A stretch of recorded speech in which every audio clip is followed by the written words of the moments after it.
Ako ang inyong Lolo Pael. At ako naman si Kabanong. At Ito ang aming kwento.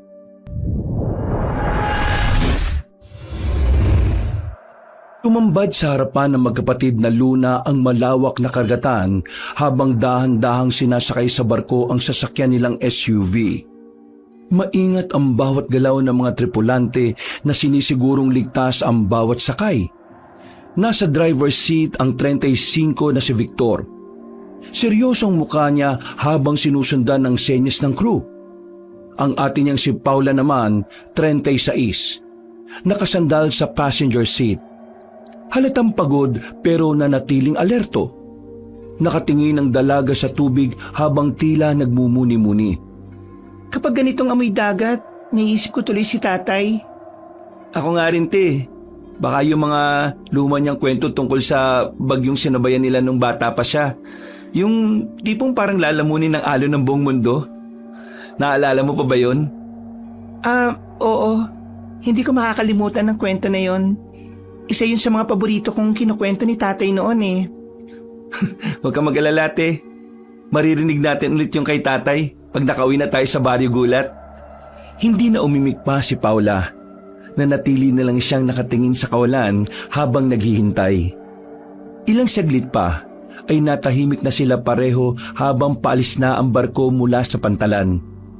Ang paglalakbay pabalik sa Barrio Gulat ay hindi na biro ngayon. Bukod sa tagal ng biyahe ay may balita pa silang natatanggap patungkol sa matindi at malaking pagbabago sa probinsya. Parami na raw ng parami ang mga armadong grupo sa kabundukan. Hindi naman alintana na magkapatid ang tungkol doon dahil mas nangingibabaw ang pagkasabik at pag-aalala nila para sa amang matagal nang hindi nila nakita. Mabilis na lumipas ang oras. Pagbaba ng barko sa probinsya ay kaagad minaneho ni Victor ang SUV hanggang sa mapadaan sila sa isang checkpoint ng mga pulis. Ate, bakit nga ulit tayo biglang pinauwi ni Mengay? Hindi ka talaga nakikinig, no? Ikaw naman, ate. Alam mong may kausap ako ng mga panahon na yun eh. At saka, short time memory lang talaga ako. Kaya huwag kang bumusangot dyan, oh. Sabihin mo na lang sa akin kung bakit nga ba. Nangihina na raw si tatay. Ay, oo nga pala, no? Baka ito na yun, Victor. Baka gusto na tayong kausapin bago pa mahuli ang lahat. Ang tagal na rin natin siyang hindi nakita, ate, no? Kung hindi pa nagparamdam si Mengay, baka hindi pa natin maisipan na umuwi. Nakakalungkot nga rin eh. Nakukonsensya rin ako. Wala na tayong magagawa, ate. Ang mahalaga naman ngayon makakauwi na tayo at makikita na siya. Paglagpas ng checkpoint ay natahimik na naman sila habang tinatahak ang pakurbang daan patungong bayan. Madilim na ang paligid at unti-unting bumubuhos ang ambon. Ang mga ilaw ng sasakyan ay sumasayad sa basang kalsada at bumabakas sa mga punong gumagalaw sa hangin. Napatingin si Paula sa madilim na kapaligiran sa labas habang ikinukumot sa sarili ang jacket niya. Hininaan naman ni Victor ang aircon dahil nga sobrang lamig na gawa ng pag-ambon na unti-unti nang lumalakas. Mabuti na lang at nagbarko tayo at ginamit ang sasakyan. Hindi ko kakayanin kung sasakay pa tayo ng pampublikong jeepney. Mahihiluhin pa rin talaga ako kapag long drive. Mabuti na lang talaga at may sarili na tayong sasakyan. Teka, uminom ka na kaya muna ng gamot? Nakainom na ako kanina pa. Pagbaba pa lang natin ng barko. Mabuti naman kung ganun. Ate, naalala mo pa ba yung huling biyahe natin sa Barrio Gulat? 10 taon na yung nakalipas nun eh. Tapos, nasiraan pa tayo ng tricycle noon na malapit sa ilog. Yung pinapak tayo ng lamok buong gabi? Oo, pagbalik natin dun, gawin kaya ulit natin yun tapos isama natin si tatay para ma-experience niya rin yung mapapak ng lamok buong gabi. Sira ulo ka talaga. Pareho silang natawa at dahil doon ay panandalian ding gumaan ang pakiramdam nila. Pero hindi nagtagal ang kasiyahang yon dahil agad ding bumigat ang atmosfera nang biglang lumitaw sa gilid ng daan ang isang motorsiklo. May 2 lalaking nakabonit ang sakay nito at pareho pang may hawak na mahabang baril. Si Paula ang unang nakapansin dahil nakafocus ang mata ni Victor sa pagtahak sa madilim na daan. Pero natunugan na rin yun ng binata dahil nga may ideya na siyang patungkol sa mga naglipana na mga bandido sa lugar na yon. Victor? Alam ko ate, kumapit ka lang mabuti at bibilisan kong pagmamaneho. Sige, mag-iingat ka sa pagdadrive ah. Oo ate. Mabilis na pinaspasan ni Victor ang pagdadrive. Subalit sinundan din sila ng motorsiklo at binilisan din na nagmamaneho nito ang pagpapatakbo. Tumaas na ang tensyon sa sasakyan hanggang sa meron na namang sumulpot na nakita si Paula. May dalawa pa sa likod, Victor. Lumingon si Victor at kinabig ang manibela. Lumiko sila sa isang daan hindi pamilyar. Makitid ito, maputik at may matataas na talahiban. Saan tayo pupunta, Victor? Hindi ko alam, te. Basta dapat matakasan natin ang mga yan. Diyos ko po, natatakot ako. Baka hindi na tayo makauwi kay Tatay Victor. Huwag mo sabihin yan, ate. Makakauwi tayo sa Baryo Gulat. Makikita natin ulit si tatay. Kabadong nanalangin na lang ang dalaga habang nakababatang kapatid niya ay binabaybay ang madilim na daan. Sumabay pa ang palakas na ulan na lalong nagpahirap sa kanilang sitwasyon. Parehong bumilis ang tibok ng mga puso ng magkapatid dahil sa nangyayari. Patuloy pa rin kasi ang pagsunod ng mga motorsiklo sa likuran nila. Ang mga headlight ng sasakyan ay pilit binabanatan ng mga patak ng ulan. Ilang saglit pa ay biglang nag-flash ang ilaw sa dashboard ng sasakyan ng magkapatid. Ay pambihira! Hindi pa rin naayos ang alternator ng sasakyan. At kapag hindi tayo umabot ng tuyong lupa, ate, patay tayo nito. Anong ibig mo sabihin? Hindi na natapos ni Paula ang pagsasalita dahil isang malakas na putok mula sa likod ang narinig nila. Tinamaan ang gulong ng sasakyan nila sa likuran dahil pinaputokan ito ng mga humahabol sa kanila. Hindi nagpatinag si Victor. Nagtuloy-tuloy lang siya habang si Paula ay sigaw ng sigaw sa takot. Hanggang sa makalipas ang ilang minuto, sa kasagsagan ng malakas na ulan at sa madilim na kapaligiran, ay biglang napapreno ang lalaki. Nakita niya kasi kagad ang bangin. Mabuti na lang talaga ay nakapreno siya dahil kung hindi ay tsak na mahuhulog sila sa ibaba. Diyos ko po! Nasaan na sila, Victor? Hindi ko alam, te. Hindi ko na nakikita yung ilaw ng mga motorsiklo eh. Tara, lumabas na muna tayo, te. Bago pa mahulog tong sasakyan natin sa bangin. Kailangan din natin maghanap ng masisilungan bago pa nila tayo matuntun. Delikado rito. Saan naman tayo pupunta?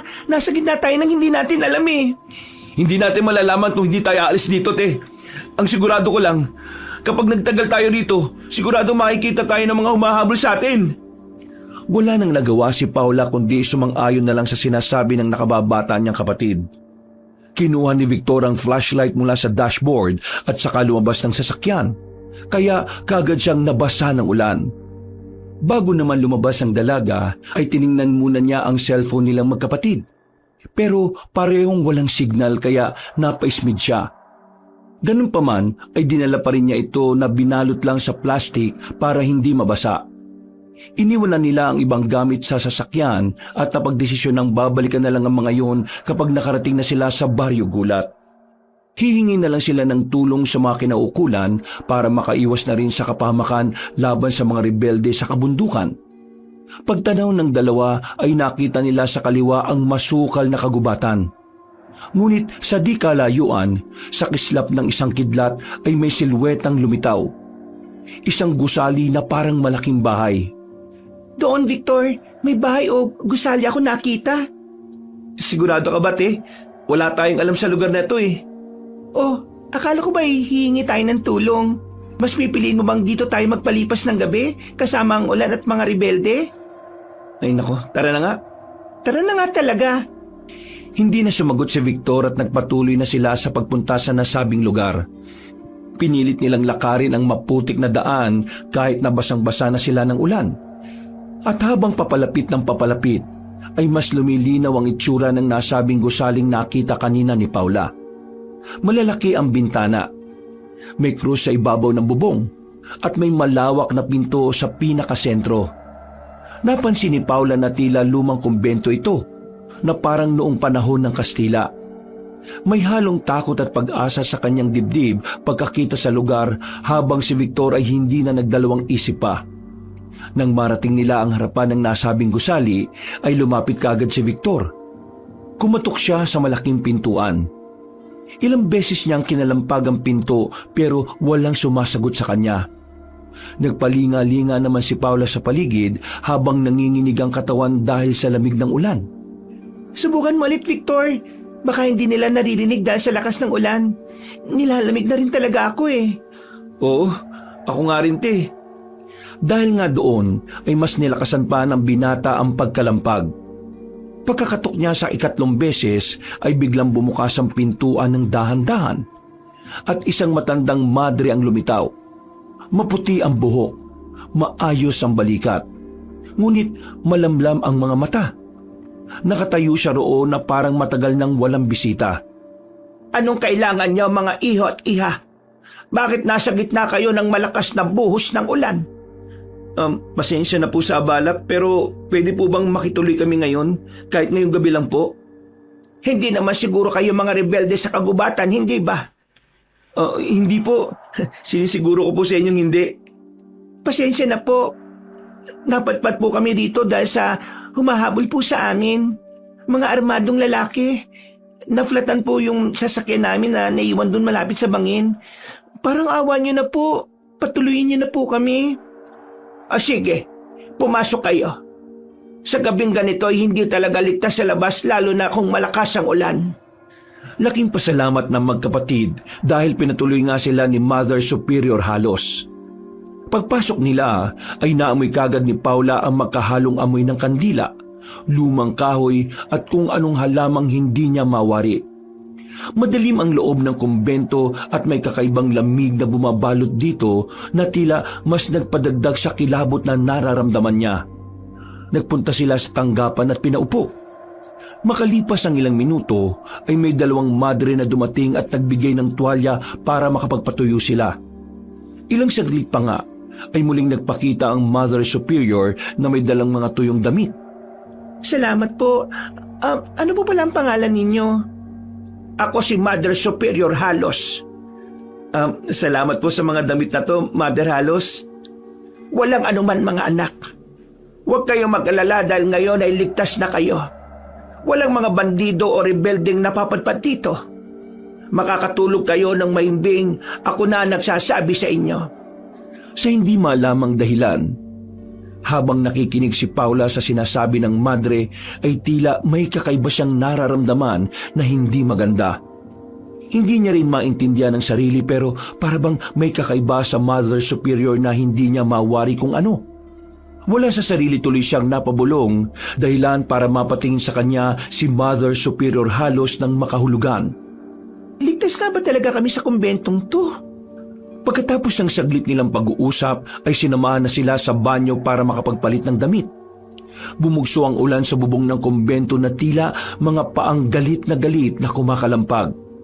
Kahit na nakapagpalit na ng damit ang magkapatid at kahit pa may apoy sa kandelabra sa bawat dingding ng kumbento ay hindi maalis ang ginaw sa balat niya. Nasa isang silid sila ngayon na may 2 kama, may makapal na kurtina at isang maliit na lamesang may krusipihong kahoy. Tahimik na nagkukuskus ng buhok si Paula gamit ang tuwalya na ibinigay ng isa sa mga madre. Si Victor naman ay nakatingin sa bintana kung saan halos punitin ng hangin ng tabing. Wala ka bang napapansin kay Mother Halos? Wala naman. Bukod sa salamin niya sa matang luma na. Bakit? Ano ba napansin mo, ate? Hindi ko ma-explain eh. Paano hindi mo ma-explain? Basta, meron ako nararamdaman na hindi ko maipaliwanag, Vic. Kung dito sa kumbentong tinutukoy mo, pareho tayo, ate. May kakaiba sa lugar na to dahil sobrang tahimik masyado. Masyado ring maayos para sa luma. Nakakapagtaka na meron palang kumbento sa ganitong liblib na lugar. Parang wala naman akong natatanda na may ganito sa probinsya eh. Paano matatandaan eh? Hindi naman tayo napupunta sa lugar na ito. Hanggang Baryo Gulat lang talaga tayo bago magpunta ng Maynila. Sa bagay. Lumapit si Victor sa isang parte ng pader kung saan may nakaukit na simbolo na parang krus. Pero may buntot ito sa dulo kaya nagtaka rin siya. Tila ba may baliktad na buwan sa itaas ng krusipiho? Dahil doon ay inilapat niya ang palad niya sa bato. Kaya naramdaman niya ang lamig nito na parang may pintig. Gulat siyang napatingin doon at nang damdamin na niya ulit ang nasabing pintig ay pareho na silang napalingon ng bumukas ang pinto. Isang madring payat at tahimik ang pumasok, bitbit ang 2 tasa ng mainit na tsaa. Nagpakilala ang ginang bilang si Sister Philomena sabay abot sa mainit-init na tasa ng tsaa. Nagsabi rin ang ginang na kung meron silang kailangan ay huwag mahihiyang magsabi. Itinuro rin noon ang kanilang silid na nasa dulo lang ng pasilyo. Kailera ng kwartong tinutuluyan nilang magkapatid ngayon. Maraming salamat po, Sister. Maraming salamat po dito sa tsaa. Matapos ang saglit na pakikipagkwentuhan, pag-alis ni Sister Philomena ay napansin ni Paula na parang gumagapang ang anino nun sa sahig kahit hindi ito sinisikatan ng apoy. Isang aninong mahaba at tila may ibang hugis na parang may buntot din. Napakurap ang dalaga at nang tingnan niya ulit ay wala na ito. Ate, okay ka lang? Wala naman. May napansin ka ba kanina? Napansin na ano? Kay Sister Philomena ba? O dito sa tsaa o sa buong kumbento na naman? Wala. Hayaan mo na. Huwag mo na lang akong pansinin sa mga pinagsasabi ko. Oo nga eh. Paranoid ka lang, ate. Dahil doon sa mga humabol sa ating kanina. Pero huwag ka mag-alala. Bukas na bukas din makakauwi na tayo. Kaya huwag ka na masyadong mag-isip ng kung ano-ano dyan. Makikita rin natin si tatay at magkakabanding pa tayong 3. Oo nga. Pero paano tayo makakahingi ng tulong? Chinecheck ko tong cellphone natin. Wala pa rin signal kahit dito. Sadya lang atang wala talagang signal sa area na to. Malaking bagay yun sa mga madre para makapag-focus sila sa gawain. Kaya rin siguro hinayaan nila na walang maitayong cell site sa banda rito eh. Tsaka siguro dahil na rin sa mga rebelding pakalat-kalat sa kabundukan. Yung mga walang hiyang rebelde na yan, hindi sila lumaban ng patas sa buhay. Mga perwisyo sila sa buhay. May pinaglalaban lang din siguro sila na hindi natin alam. Pero hindi ako kumakampi sa kanila. Dapat lang no. Nakita mo naman yung ginawa nilang paghabol sa atin. Baka kung di pa natin sila nailigaw mas nauna pa tayong paglamayan kay tatay nang wala sa oras. Ay nako, huwag na nga natin pag-usapan yan, te. Uminom na lang tayo ng tsaa para mapawi yung lamig natin. Oo nga. Uminom na nga lang tayo ng tsaa at baka lumamig pa ito. Makalipas ang ilang minuto, habang umiinom ng tsaa ay bumalik si Victor sa tapat ng bintana. Sa labas ay walang makitang kahit na ano maliban sa anino ng mga punong inuuyog ng hangin. Wala ring naririnig na palahaw ng mga hayop. Ang katahimikan ay binabasag lang ng malakas na buhos ng ulan. Naalala ko na. Oh, ano na naman yun, te? May nadinig na akong kwento tungkol sa mga kumbento na nasa liblib na lugar. Hindi ko akalain na totoo pala yun. Alam mo ba kung anong klaseng kumbento to? Hindi. Pero parang hindi ito yung typical na kumbento sa mga bayan. Parang napalayo tayo sa sibilisasyon eh. Yun nga. Nakwento na yun ni tatay. Meron nga raw na kumbento na panahon pa ng Kastila. Tapos ngayon parang nakalimutan na ng panahon. Pero nag-i-exist pa rin sila. Teka. May kakaibang lasa tong tsaa na to ha. Parang may halamang dinikdik. Ewan ko sa'yo. Di ka naman nakikinig sa mga kinukwento ko eh. Ay, sorry naman ate. Wala naman kasing magbabago kung malaman ko yun eh. Teka, maiwan na nga muna kita dyan at magpapahangin-hangin lang ako. O kung gusto mo, sumama ka sa akin sa labas. Che, dito na lang ako dahil nilalamig pa rin ako, no? Tsaka, inaantok na rin ako eh. Okay, sige. Huwag ka na masyado magpapagala-gala dahil nakakaya sa mga madre. Nakikipanuluyan lang tayo dito eh. Di naman ako lalayo, te. At saka, magpapantok lang din ako. Okay, nagpapaalala lang ako, no? Hindi na nga kumibo si Victor. Lumabas na nga muna siya ng silid upang mag-ikot. dinala niya ang kanyang flashlight. Bagamat may sindi pa ang ilang kandila sa pasilyo. Habang naglalakad siya sa kahabaan ng makipot na pasilyo, napansin niyang halos lahat ng dingding ay may mga ukit. Pero hindi tipikal na ukit ng santo o Berhing Maria. Ang ibang nakaukit ay anyong kabayo. Ang iba ay parang kalahating tao at ang iba naman ay kalahating hayop. Napahinto siya sa isang malaking pintong may nakapaskil na silid ng pananahimik. Bawal ang istorbo. Dala ng matinding kuryosidad, ay dahan-dahan niyang inilapit ang tenga sa pinto at doon niya narinig ang isang pag-ungol. Isang malalim at paulit-ulit na tunog na parang pinipigil na galit o sakit. May halo ring paghahalinghing, pero sa paraang kikilabutan ka kapag narinig mo yon. Mabilis ngang nangilabot ang katawan ng binata pagkarinig sa tunog na yon. Napatras siya at bigla na lang nakaramdam ng kakaibang takot. Pagkalaon ay lumibot siya ng tingin sa pasilyo. Doon niya naramdaman na parabang may mga matang nakatingin sa kanya na hindi niya mawari kung nasaan. Pasimple siyang napayakap sa sarili at dahil doon ay hindi na niya itinuloy ang paglilibot sa kumbento. Kaagad na siyang bumalik sa silid nilang magkapatid dala ng takot. Umupo siya kaagad sa kama at sumandal na parang hindi mapakali. Napansin niyo ng nakatatanda niyang kapatid kaya nag-usisa ang dalaga. Oh, sobrang bilis mo naman yata. Ha? At saka, bakit parang namumutla ka? Ano kasi Ate Pau eh. Ano kasi? Bakit nga?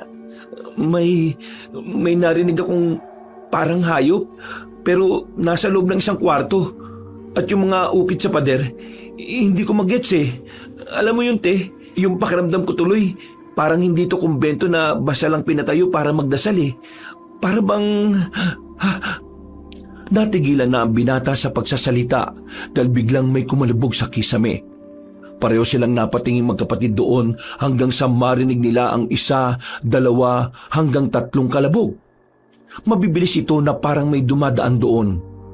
Dahil doon ay dali-daling tumayo si Paula sa kanyang kama at lumipat sa kama ni Victor habang nakatingin sa bubungan. Napakapit si Paula sa braso ng nakababatang kapatid. Victor, ano yun? Parang may naglalakad sa bubungan. Baka daga lang yun, te. May daga ba na ganun kabigat ang yabag? Malay natin, merong ganung daga dito sa kumbento na malaki. Naudlot na naman ang binata matapos silang makarinig ng ingay sa ibaba ng gusali. Dahan-dahan silang naglakad palapit sa bintana at mula roon, sa kabilang side ng kumbento ay nakita nila ang mga madre. Tila nagpoprosesyon ng mga yon na may hawak ng mga kandila habang tila sa bayang umaawit. Hindi nila maintindihan ang salita, pero hindi naman yon wikang Latin kundi sinaunang wika na mas nakakakilabot kung pakikinggan. At minsan pa ay tila sumasabay ang kulog sa ritmo ng awitin ng mga madre. Lalong nahintakutan ng magkapatid, lalo na si Paula na pinangibabawan kagad ng kaba sa dibdib. Ano yung mga pinagagawa nila, Victor? Ano yung kantang binibigkas nila? Hindi ko naintindihan pero nakakapanindig ng balahibo. Sobrang nakakatakot. Kaya nga, te, sinasabi ko na nga be, may kakaiba talaga sa kumbentong to eh. Parang mga kulto yata yung mga madring nandito, te. Ano nang gagawin natin? Kailangan na siguro nating umalis dito, ate. Pero paano? Malakas ang ulan at saan tayo pupunta? Teka, saan sila pupunta? Para malaman ang sagot sa tanong na yon, ay nagpasya si Victor na sumilip sa pasilyo. Ayaw pa nga sanang pagpaiwan ni Paula pero siniguro ng binata na mag-iingat siya sa pagmamasid.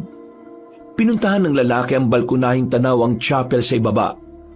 Doon kasi nagpuntahan ng mga madre kanina na nakita nilang tila nagpoprosesyon. Paghinto ay doon niya rin nakita si Mother Superior Halos na nakatayo sa harap ng altar kasama niya si Sister Philomena at ang iba pang mga madre. Nakayuko ang mga yon at tila nag-aalay ng nakakatakot na uri ng dasal. Ramdam na ramdam ni Victor ang matinding kilabot kaya pasimple siyang napapahimas ng braso. Pero patuloy pa rin siya sa pagmamatsyag. Nakita niya sa gitna ng altar ay may nakatakip na mesa. May bahagyang tumatagas na likido mula rito. Maitim ito at malapot. Hindi niya alam kung matatakot ba siya o mangangatog sa kaba.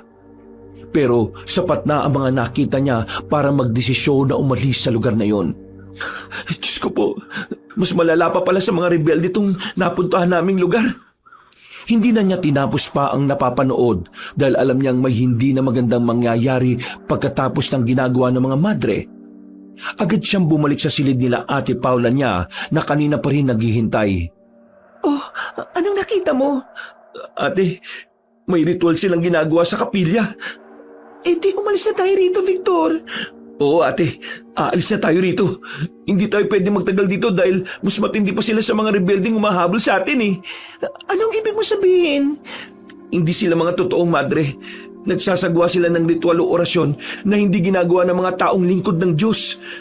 Baka mga miyembro sila ng kulto at napanood ko na yung mga ganitong eksena eh.